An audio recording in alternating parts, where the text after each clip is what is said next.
Hi everybody, it's time for our lunch break musings for the day. Today is a painful day for a lot of people, September 11th. There's a lot of memories for those of us who lived through it, who remembered that awful day, who sat glued to our TV sets, watching the news, not believing what we were seeing, to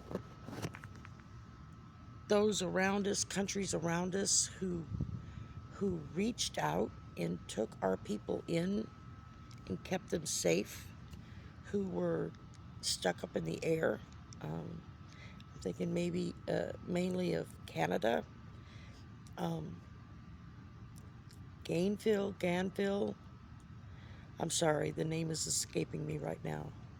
But they literally had planes land in their little airport in their town, where the whole town came out and embraced everyone that was on those planes and took them in and made them feel safe and comfortable.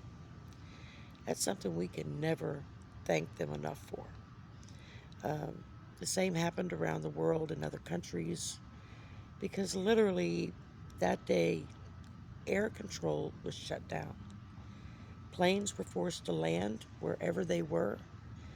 They didn't go back up for almost a week. I mean, everything was grounded. It was amazing, and not in a good way, but in just a shocking way to see. But it was necessary, because at that time, in that moment, nobody knew if there were other planes that were designated to become a terrorist attack. Since then, we have seen more division in this country than ever before.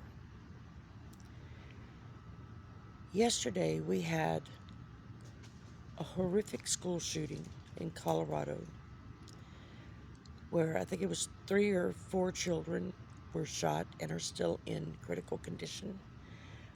I haven't heard any latest updates on them past critical condition, so I hope and pray that they are still on the mend, that they're recovering, and we need to send them our prayers and our healing and everything we can think of for these children and for their families. I can't imagine living through a horror like that.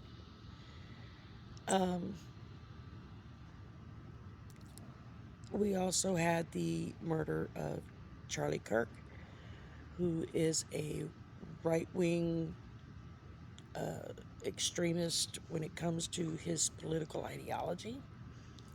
Now, I did not care for Mr. Kirk. I certainly did not subscribe to his ideology. I thought he was way off base and completely wrong. That's my opinion of it. But for someone to take his life in such a way, that was wrong. All morning, all I've heard are these right-wing pundits coming out, screaming and hollering about the left did this and the left are trying to get us all killed and blah, blah, blah. It's like, I haven't heard anybody on the left say that, say anything close to that. Quite the opposite, in fact. Everyone I've seen on the left, from former world leaders to normal everyday people, saying this is horrific. Something needs to be done. We've got to get control of the guns in this country. And that's all I've heard. But if you turn on Fox News or any of the other right-wing channels or organizations, whatever, you hear the exact opposite, that everybody on the left is foaming at the mouth to murder more people. No. No one on the left has said that. We've all said quite the opposite. From everyday people like me to former leaders like President Obama, who have said this is horrific. It should never have happened. There were witnesses at the Utah University where Mr. Kirk was killed, who said there were no security measures in place. There was no one checking for guns or checking people to make sure that they actually belong there. Um, Now, while I didn't agree with what Mr. Kirk preached from his political pulpit, I did admire the fact that he was willing to get out there and discuss opposite views and have a conversation. That was the right thing to do, and that's something we still need to do. That's something we need to continue to do. So far, the FBI have presumably arrested two different people that they said was the party that did it, only to release them when they found out that these two people absolutely had nothing to do with it. And now they have pictures out of a third person, a young white guy who they term as a person of interest, and they've got bulletins out, asking people to help identify this person, help us find him. There have been videos I've seen of just exterior shots that were being filmed by people who were there uh, before, during, and after the assassination of Mr. Kirk. And there were shooters up on the roofs. You could see them with their long guns. Now, who were those shooters there for? Were they part of Mr. Kirk's security? If so, they did a really shitty job. Pardon the French. If they weren't part of his security and they were people up there determined to take him out, then again, his security was really shitty. Pardon my French again. Because they should have seen it. They should have went up there and got those people off the roof. There should have been no one up there, especially with long guns. So I have faith that in the end, the truth is going to come out. And I don't know what the person's ideology was that did that. I don't know if he was a right-winger who was pissed because Mr. Kirk wasn't right-wing enough for him, or if it was somebody on the left who just finally had enough of his rhetoric. I don't know. None of us knows. That's the whole point. And unfortunately, the FBI and whatnot have been purged of so many skilled, long-term employees who had made the FBI their career, that now you have these people running around that don't know what the hell they're doing. They don't know how to do the job. I mean, could you imagine if it had been Biden or Obama or Clinton or someone on the left who was the president and something like this happened? And going into 48 hours later, there's still no idea of who the person even is. People would have been screaming for their heads to be up on a pike simply because they hadn't caught the shooter yet. So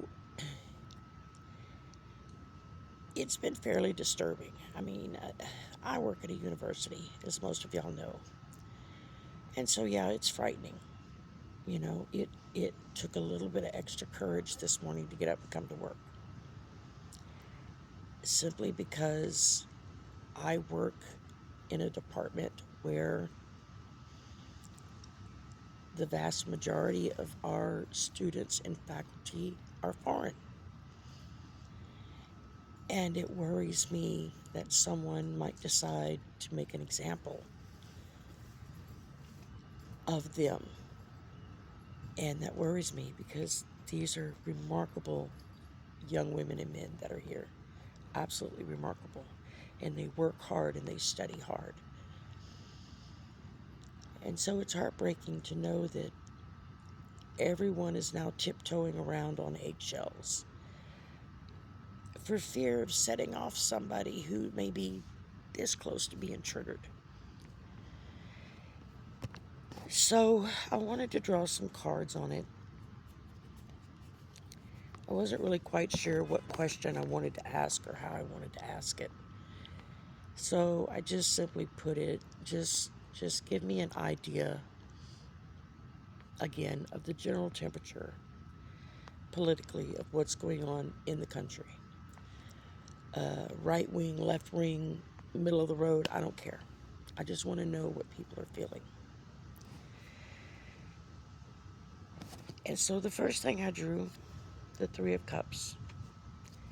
Now that's talking about family, friendships, enjoying your time together. I think this is a little bit of a reminder to take a little bit more notice of your family around you. Be happy that they're all still there and not laying in a hospital bed or, God forbid, on a coroner's table because some crazy decided to take them out. Next, I drew the Five of Cups. I want to say I drew this yesterday, too. You know, we're talking loss, grief, disappointment,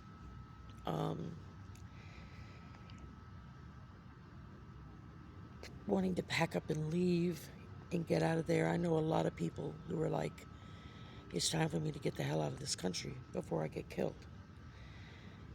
And I don't blame people for feeling that way. I understand people feeling that way.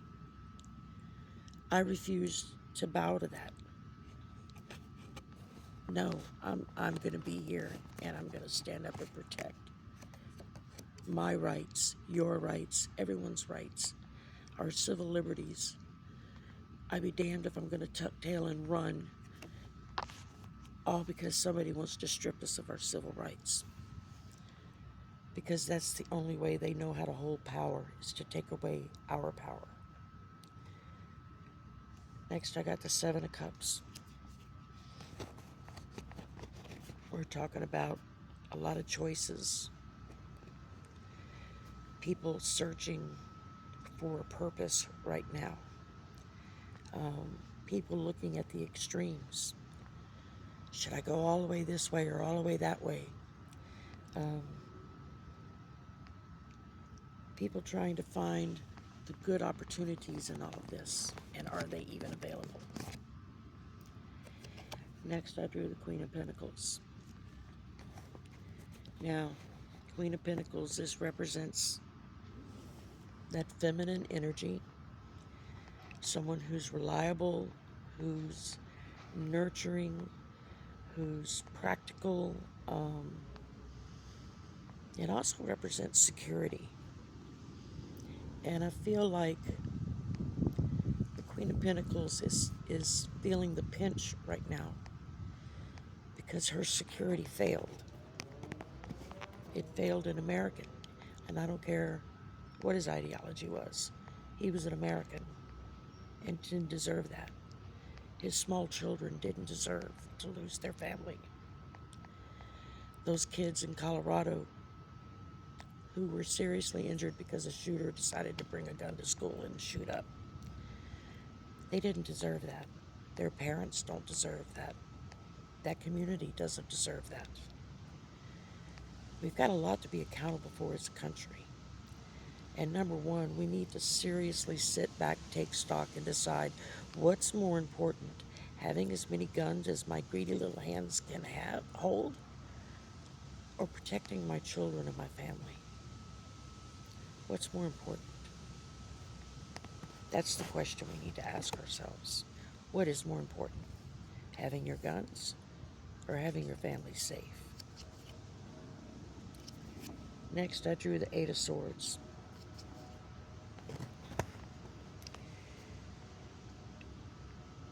Eight of Swords, it's entrapment, imprisonment, restrictions. Y'all thought it was bad before? They're already trying to turn this into a no holes barred, round up every liberal, left, Democrat, independent that doesn't completely agree with everything that the right says word for word all the way down the line, and lock them up or kill them. That's what I've been hearing from the right-wing pundits. We need to round up all the liberals and lock them up and kill them. I don't understand how them stating that extreme is the left's fault, when those of us on the left have not said that. But the Eight of Swords, that's our warning. We got to be careful. We got to watch our backs. We got to make sure that we don't buy into the lies and the fear that want to take away all of our rights. It's our job to protect that. The last thing I drew was the Five of Pentacles. For that, we're talking financial loss, low resources, insecurity, poverty. And those are all things that everyone is feeling right now. And I don't care what side of the aisle you're on. We're all feeling the pinch. We're all tripping out when we go to the grocery store and we come out with a third of what we normally buy that cost us 5 times as much as it did a week ago, a month ago, a year ago. It's ridiculous. We have the incident in Georgia where a new Hyundai plant had just been built, and you had South Korean workers coming in to teach the American workers how to make these cars.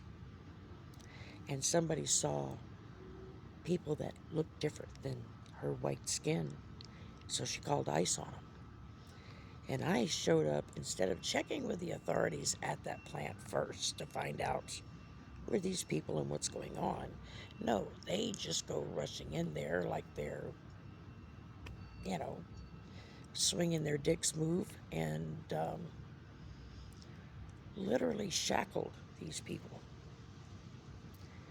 Now, these were visitors from another country that had been invited here by our country to teach our workers how to build their product to sell here in this country. Once they got the mess cleared up and they released these people, the current occupant of the White House issued a statement that they were welcome to stay as long as they wanted to do the job. And they all said, no, thank you, we're going to go home. You're on your own. That's what his actions, and the Supreme Court, I hold them responsible for it too. People are having their car windows smashed out, being drugged from their homes and their churches because masked men with guns are rushing in and sticking guns in their faces and hauling them out. I would run too, or put up a fight. You got that right. ICE is lucky they haven't had more people just shoot them on the spot. How do we know that this is a safe person or that this is a supposed law enforcement person? We don't know that. There are already incidents of actual criminals dressing up like the ICE people and attacking other people to steal their cars or their money or their, whatever. But instead of keeping what is best for the people overall of this country, oh no, the Supreme Court said, oh no, they can stay in their masks and hide their identity, so nobody knows who they are when they come running through the door. They're setting us up, They are. They're setting us up, and they're pushing until people on the left finally have enough, and it's the straw that breaks the camel's back, and they fight back. And the minute that happens, they can hit us with martial law, and they can lock down the whole country. You think people in North Korea have it bad? What do you think it's going to be like here? And all those MAGA people, all those right-wing people, all those gun-toting, wannabe military people that run around in the woods and play army, you think they're safe from it? They're going to get rounded up like everybody else.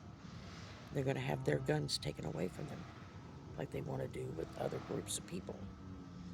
The minute they take away the guns from one group of people, every person in this country that owns a weapon of any kind is on the list to have it taken away. And if they don't give it up peacefully, they will forcefully take it away in whatever means they need. This is part of the darkness that I saw coming, that I have been warning y'all about since November 2024. It's going to get worse. Nazi Germany may look like a kid's playground compared to what we're getting ready to go through. Now it will get better. Good will prevail over evil. It always does. But that only happens when the people stand together. Black and white, left and right, young and old, poor and rich, it doesn't matter. It's not until we stand together as a unit and say enough is enough that we break free of this. So don't lose faith. Don't bury yourself in the news until you're so damn overwhelmed by it that you can't think straight anymore. Don't do that. Break away from it. Watch just enough to know kind of what's going on and then click off of it. You know, listen to movies or music or stand-up comics. Anything that'll make you feel a little bit better. Because that helps give you the courage to meet the next day, and then the next, and then the next, and then the next. Don't give up hope. The light is coming. We will prevail in the end. But it's not going to happen overnight. All right. I've depressed y'all enough for today.